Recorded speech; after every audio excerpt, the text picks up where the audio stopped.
So we all know people who get on Facebook saying they finna move to a new town. They gotta go fund me, they ask for donations, they got their registry set up, they move into a new town, got their new place, got their new everything, ready for a new beginning. And then 2 months later, you get on Facebook and they back home. We all know them people.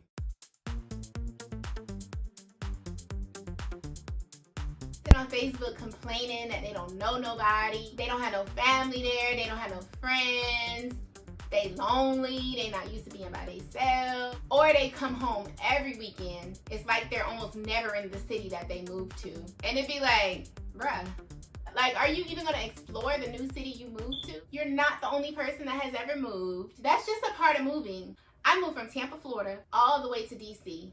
4 years ago, I was 25 years old. That was a long way away from home. I also started college when I was 17, and my parents dropped me off in Tampa, Florida, and kept it moving. They lived 10 hours away from me.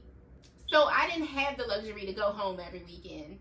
I never had that luxury of living with my parents. I grew up fast. I learned to adapt to new cities very fast.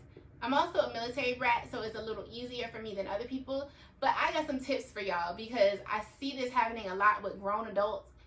I really want to help because I think I got something that can help y'all. But the thing is, you can't go home every weekend. If you go home every weekend, you'll never learn the new place that you live in. You'll never be able to appreciate it. It's almost like you have to hurt to grow. If you go home every weekend, you won't get to see the nightlife. You definitely ain't gonna find a church. You're not gonna be able to see the festivals or what goes on in the city. It's a lot that you miss when you go home on the weekends. Of course, there's nothing to do during the week. People are working, which a lot of times people move for work, so you should be working too. You won't get to see community events. Those are the things that allows you to meet the people in your community, meet the people in your city. Weekend events. That's the only way you're gonna get acclimated to a new city. You cripple yourself by running back home. You really didn't even give yourself a chance. And this is also for the people who are scared to leave home. Take that leap of faith. It is expensive. Like, I mean, if you got money to leave home, then take that leap of faith. But if you don't have the funds, I understand. But if you got money or a job somewhere else, take that leap of faith and just go. I mean, you can always come back, but this whole video is to not come back. And a lot of times people run back and they live with their parents, but that's crippling your growth, especially as an adult. That gives you always something to fall back on, and you cannot grow like that. You will never be able to stand on your 2 feet and financially support yourself. Being with your family is a blessing. However, discovering yourself and getting acclimated to a new area is also a blessing in itself. Discovering yourself is a blessing as well. So I'm gonna give y'all a few tips of how I did it. First things first, I asked my family and friends. I made a Facebook post and was like, does anybody know anybody who lives in DC? And people sent me their people. They told me such and such lives there, such and such, or I had family that lived there. You know, I tried some people out. I liked some people. I didn't like some people, and that's fine, but you never know who you will meet like that.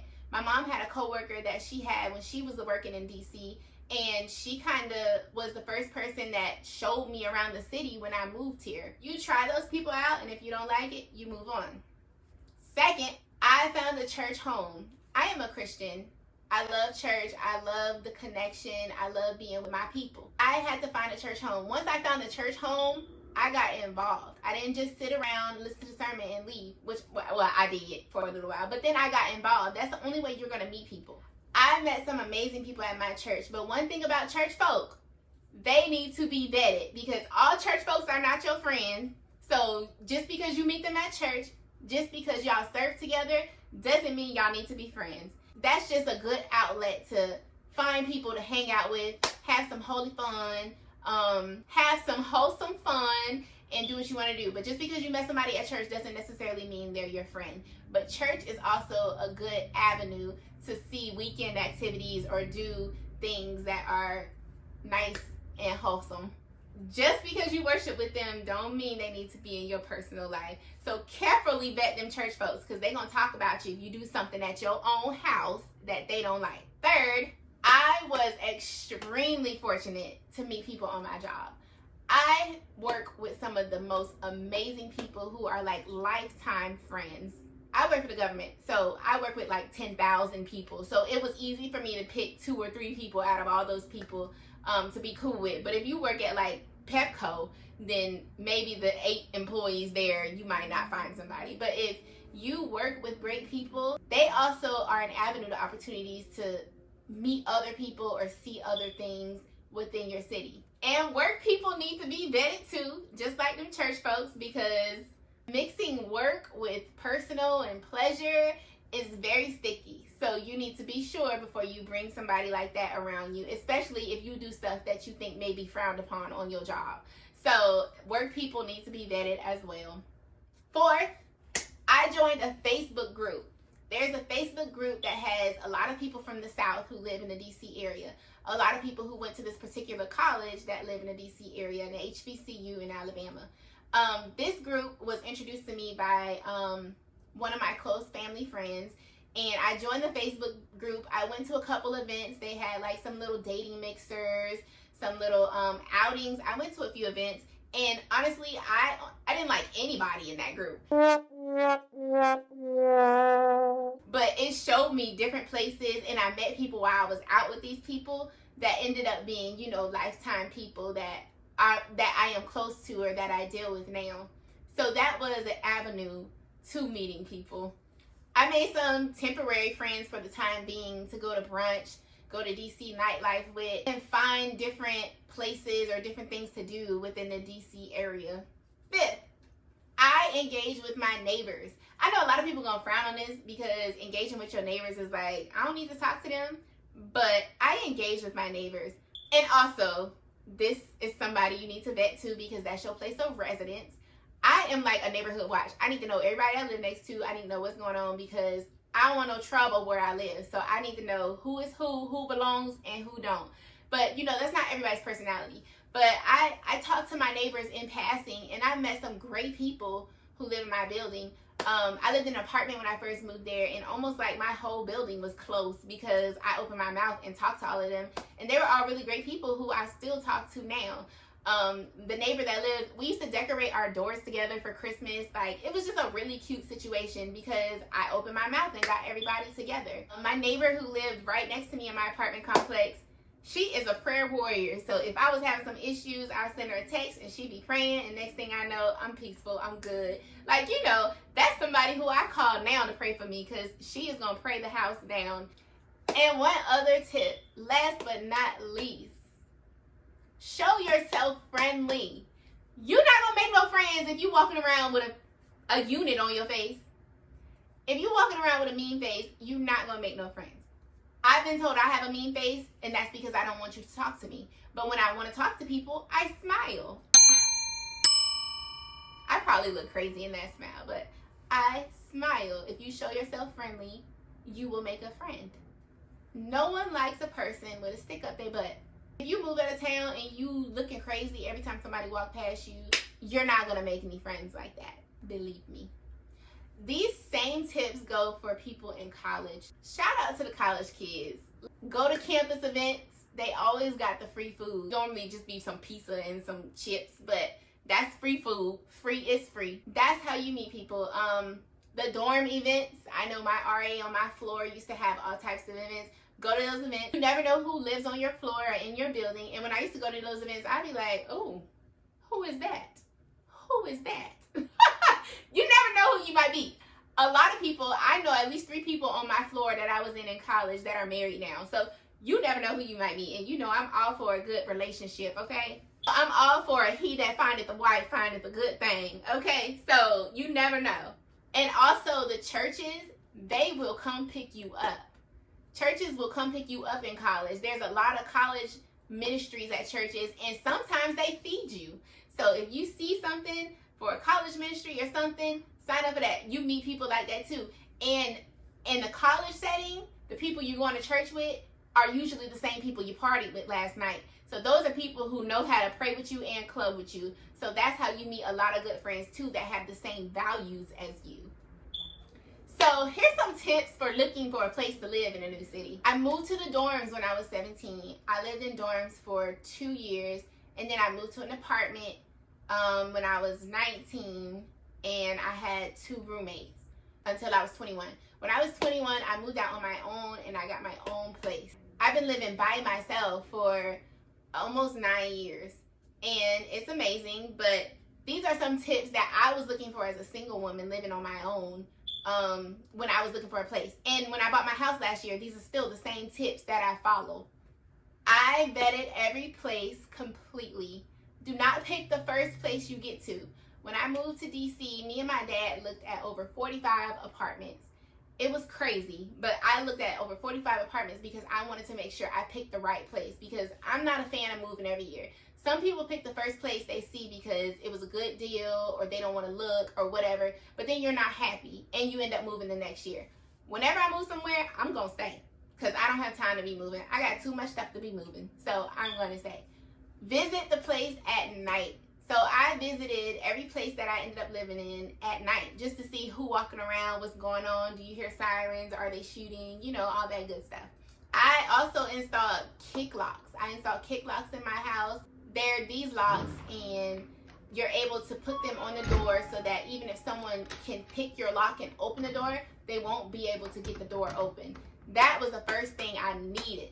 My good old Uncle Winfred put that in my first apartment, and I have that on every door in my house now. So even if you got a key, you're not coming in here. Period. A lot of people use little ring doorbells. I've seen people with that on their apartments. Those are good too, so that you can see who's standing at your door. I'm not a fan of peepholes. I'm not looking through no peephole. I'm scary. I watch too many scary movies. So the ring bell works great for me. Funny to see the neighborhood at night. Like, true story. I was entertaining somebody. I had some people over at my house. And do y'all know they started shooting outside? They was shooting. We was watching a movie. And it was like, pow, pow, pow, pow, pow. And my company got up and left. I know they was scared. She told her boyfriend, I'm ready to go home. And I was like, we just put the movie in. And they started shooting outside. And I was just like, Lord. A normal person would be embarrassed, but I'm not embarrassed. I don't care. You don't live here. Go home.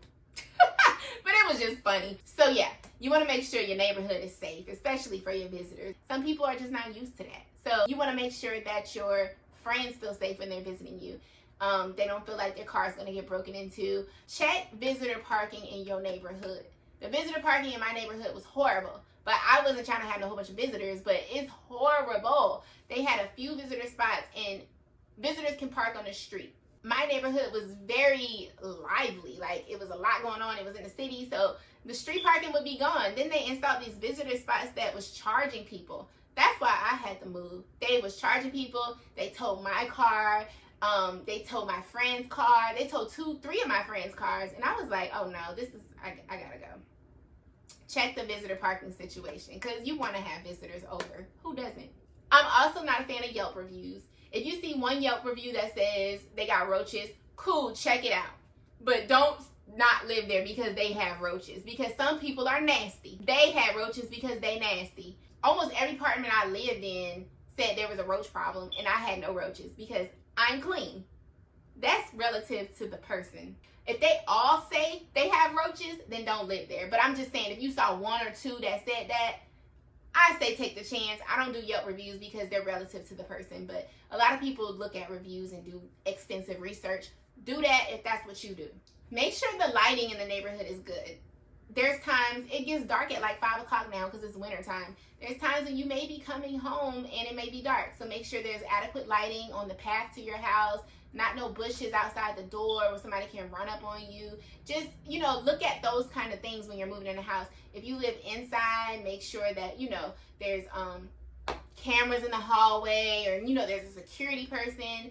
Check these things out. Also, for millennials, they're looking for things like walk rates. Is the neighborhood walkable? Can you walk around your neighborhood without getting robbed? Can you walk around without getting bit by a random dog? Or, you know, check your neighborhood to see if it's walkable if you're the kind of person that likes to be outside. I also checked to see what was in the area.